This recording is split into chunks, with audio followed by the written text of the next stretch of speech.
Mistake number one. Management trained the salespeople to do what, guys? And ladies? One, meet and greet, right? Number two, investigate. Number three, land the customer on a car. We talked about this subject so much, I don't think we need to spend another minute, right?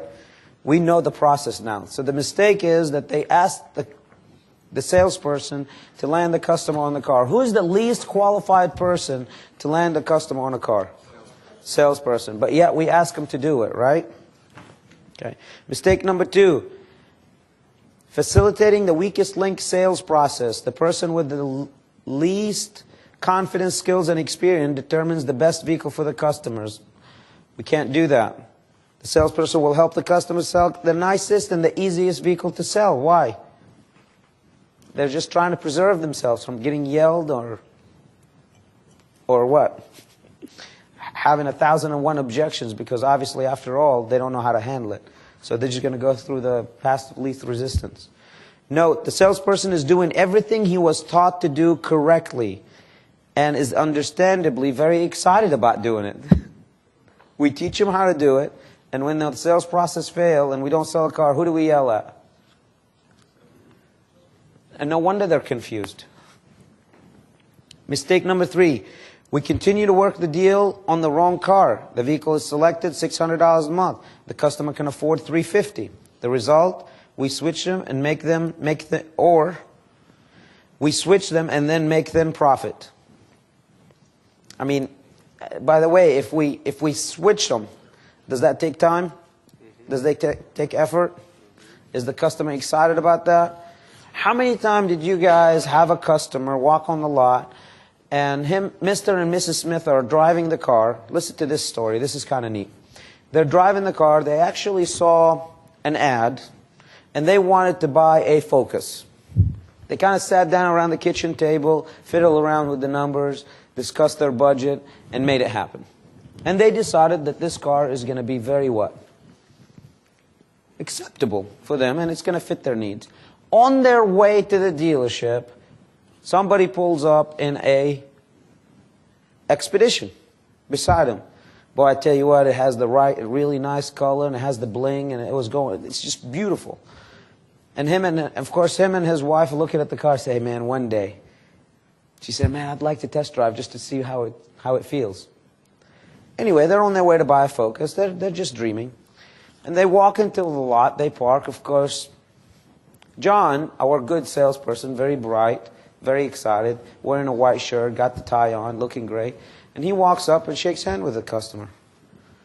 And as he shakes hands with the customer, he said, hey guys, how you doing? Great, great, everything is good. What brought you here? Well, we're looking for a new vehicle for our family. And as John is walking, they notice this Expedition over his what? Shoulders. Now John is a smart salesperson, so he noticed that guy's eyes. And what he did is he said, are you looking at that Expedition? He says, yeah. Boy, that's a nice car, isn't it?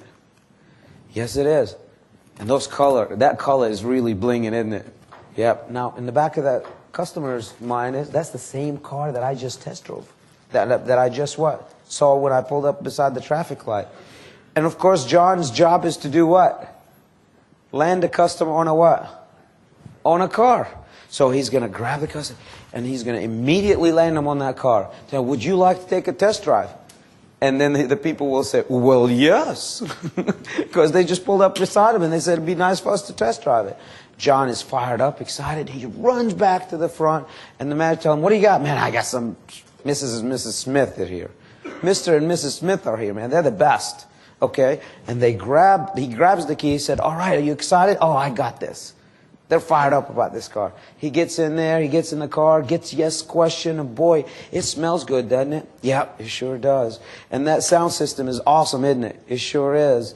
And I tell you what, it's an incredible ride, isn't it? Yep. And if you did buy this car, who would you show it to somebody? Well, we don't know if it's something that we want to, buy. I just don't know if we can afford it. And of course, John got his script. He said, well, it sounds to me like you guys are on a budget while they're driving. right? And the customer says, well, yeah, we are actually. Well, I tell you what, don't worry about it. Let's just make sure that you like the car. When we go back, we'll sit around, fiddle around with figures, and make sure that it fits your budget.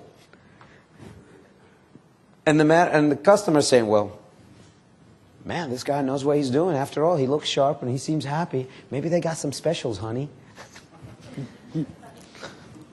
Now they take mental ownership. They're done. And what is that? Mental, they're taking physical ownership. They're going in the dashboard, adjusting the, the pedal. This customer's resetting his station on the radio. The guy is just testing that lumbar support, the orthopedically designed chair on that vehicle because John did a hell of a walk around. He got him fired up about it. They come back. John says, pull up in the sold lane. Okay. Pulls up in the sold. Let me show you where you would service your vehicle. Okay. They were going back in the service department. The deal is what? Done in John's whose? Mind. And what happened on that deal? They sit down, and of course John walks up to his manager. He writes it up. This is happening in every dealership in the country right now as we speak. He walks up to the desk and he says, pencil me. I got this deal. Come on, boss. Pencil me. Here's the credit app. Here's the credit app. Man, let me tell you. This is Mr. and Mrs. Smith. Buddy, they're $7.98. Yeah, I got me a deal. Right? You going to close that? Buddy, it's hammered. Don't worry about it. Let me have it. So the manager said, man, my salesman is confident. He's excited. He's fired up. Those people are intelligent. After all, they got good credit, right? They got good credit. And they just saw the dog, of course, on TV saying you can buy an Expedition for $69. A payment of $69. So they said, 69, maybe it's a little bit more than $250, but it's still, it's close. We can make $285 on the vehicle that we want. That's what they're thinking, right? That's what they're thinking. Because after all, they saw an ad that you put on TV to tell them that they can buy that vehicle for that low payment. And number two, John said what? We got ways to figure out a budget and we'll make it happen for you. And they keep going. And John and Mr. and Mrs. Smith, are they interested in buying a car? Are they happy about buying a car? Yes. Are they fired up about buying a car? Yes. Are they? Yes. Are they truthful? They're not Mr. and Mrs. Stroke, are they? Or they're about to be, right? And we go up there and we just gave them the $600 payment. And we sit down and said, congratulations, folks. What a deal. It's awesome. I'm so excited for you. By the way, you're buying a 2008 Expedition. You don't have a trade. The bank requires about $3,500 down. And I'm sure we can keep your payments around $600 a month. Sign right here, we'll do it. And what does Mr. and Mrs. Smith do? Yeah. You okay, ma'am? And she starts spitting and we're out of here. And the guy says, no, they're not going to do that, Daryl. They're nice people, remember? Oh, okay. They're not big bad Bob. They're nice people. And they say, well, John, it's a little bit more than we thought that we can afford. Of course, John asked them, well, what were you guys thinking? Right? Because that's the script. And they said, well, we were thinking about 300. They were thinking what? 250. But they bumped themselves because they're nice people. And John says, I don't know. But he's trained to do what? Come on, he's trained to do what? He's trained to do what? Get a commitment. What's the commitment John's going to do? Okay, if a customer's willing to buy the vehicle for $300 a month, and zero down, right? I tell you what, I told you I work for you. I'm going to go ahead and see if I can get that done. Now they're what? Owned it what? Further. Okay. So, of course, John comes up and gives the paperwork to his boss, and his boss tells him, what are you, an idiot? What is this? This is a joke, right, John? You just told me the customer wanted to buy the car. What are you talking about? Get me a real salesman. Where's your manager? And the manager walks up to, what? John, here's the tower manager. Here's Mr. Motivator, right? John, told me about 15 minutes ago that he has a deal. Look at this silly commitment. Great job training those people, buddy. You're the man. And this is a day at what? At a normal car dealership. And then furthermore, Now, how long has the customer been here? How many hours? I don't know, an hour and a half, 2? maybe. And now the customer's what? Tired, embarrassed. They like John. They feel bad. But now they've got what? Expectations where? You know, that Focus, if they would have landed on it the first time, it would have been a nice car. But now they drove a what? What does that Expedition feel like? Rolls Royce? So the manager comes in, and this is who? Mr. Stranger. They've never seen this guy. Closer. He's a hammer. He's a hammer. And I love it. Hey, how you doing? My name is John. I'm the closer. Well, I mean, he goes that. Some of the people, like some of the man. I mean, you guys are laughing. I mean, some of these guys walk in there and introduce themselves to the customer as that. You know, they got a tab, closer. Yeah. And the closer sits down there, and now here comes the time to insult those people. And, you know, folks, you seem like a very intelligent human being.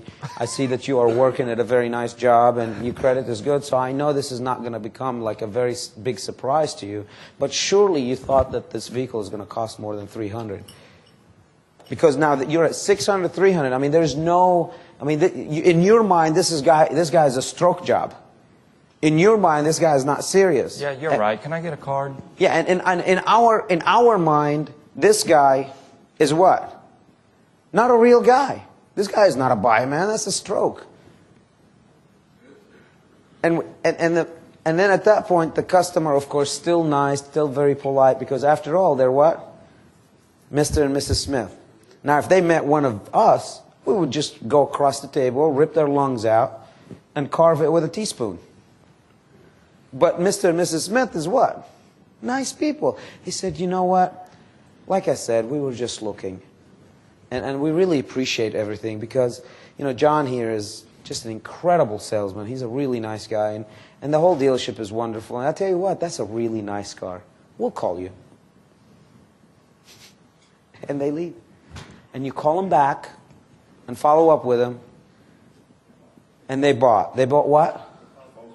No, they didn't buy a Focus. They bought a Forenza.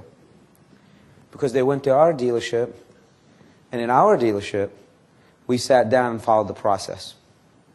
Meet and greet, manager met them, set them up, figured out what their wants and needs, what's their expectation, and we land them on the right car. And then you call, and John says, you guys bought a what? A Suzuki? Over a Ford? You'll be sorry. Click.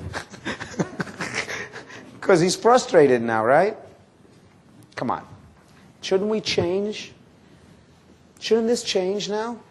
And by the way, how many times that happened, and when you called the customer, they didn't buy you were trying to show them a really nice car, like a Sebring, and they end up buying something at the same payment that you were showing them, maybe a little less, but it's a lot less car. And you say, man, I don't understand that. How'd that happen?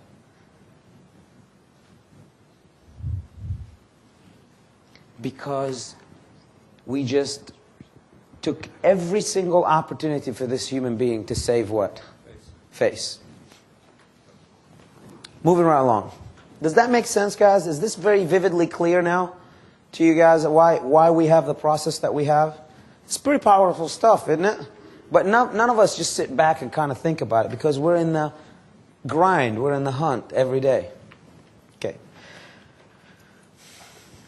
Okay, and the biggest mistake, what happens every day, over and over, we don't change our sales process.